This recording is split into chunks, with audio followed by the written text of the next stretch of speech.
Aroldis Chapman's woes doom Yankees to series loss against Red Sox. As Aroldis Chapman walked off the mound on Sunday, having surrendered the lead to the Boston Red Sox and then the ball to manager Joe Girardi, he heard boos from the crowd at Yankee Stadium. It was another shaky performance from Chapman, who gave up a game-tying home run to Rafael Devers in the 9th and put 2 runners aboard in the 10th. One of the runners eventually came home, on Andrew Benintendi's single off Tommy Connell, to give the Red Sox a 3-2 victory over the Yankees. The loss was a crushing one for the Yankees, who won only one of the 3 games in this series and fell to 5.5 games behind division-leading Boston in the American League East, the farthest they have been out of first place this season. "It's a frustrating loss, there's no doubt about it," Girardi said. "We were in position to win."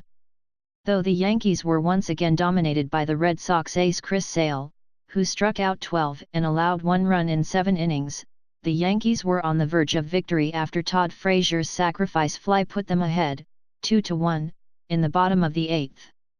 The Yankees turned the game over to Chapman, who received a 5-year, $86 million contract from the team last December. It was not only the richest deal ever for a closer, but also the longest. And since helping the Chicago Cubs win the World Series last year carrying an especially heavy load in October, to do it Chapman has not looked the same. His fastball, while still at an elite level of around 101 miles per hour, no longer regularly hits 104, as it has done with great frequency throughout his career. One of his fastest pitches on Sunday night was a 2-strike, 102.8 mile-per-hour fastball that was driven by Devers over the left field wall.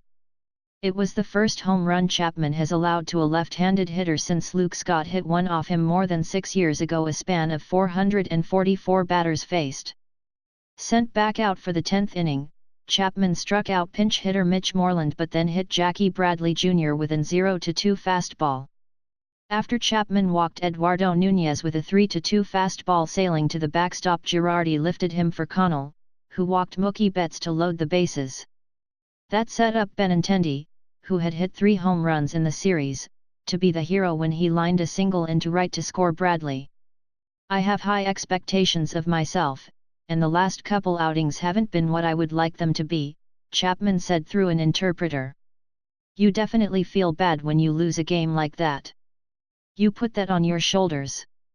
Chapman had pitched only twice before since July 31, and he did little to inspire confidence either time. He escaped at Cleveland when Brett Gardner made a leaping catch at the left field wall to deprive Jose Ramirez of an extra base hit and in all likelihood the game-tying RBI.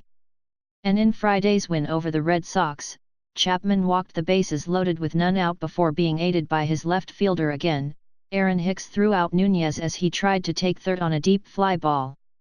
With an extraordinarily deep bullpen filled with 2 relievers who have experience as closers, David Robertson and Dellin Betances, Girardi said afterward that Chapman's stuff was better than it had been and he was essentially done in by 1 bad pitch. "He's my closer," Girardi said. First baseman Chase Headley also defended Chapman, preferring to give credit to Devers, the 20-year-old prospect who made his major league debut last month. "Sometimes you have to tip your cap," Headley said. "It's 102 miles per hour, and a guy hits an opposite field homer over 399. That's an impressive swing. I'll take my chances with him out there. He's going through a bit of a rough patch, but that's part of baseball. He's going to get out of it, I have no doubt. Whether the Yankees can get out of their rough patch is another concern." After fortifying themselves before the July 31 non-waiver trade deadline, the Yankees have lost 8 of their last 12, while the streaking Red Sox have lost only once in 11 games, a 3-run lead they blew in the 8th inning of Friday night's series opener. The Yankees will play 4 games with the Mets, beginning with 2 at Yankee Stadium and then head to Fenway Park for another series against the Red Sox next weekend. "We'll get back on the horse," said Jordan Montgomery, who held the Red Sox to 2 hits in 5 2/3 innings, one day after being hit in the head by a liner while he was signing autographs during batting practice. "We're too good a team to let one loss really define us.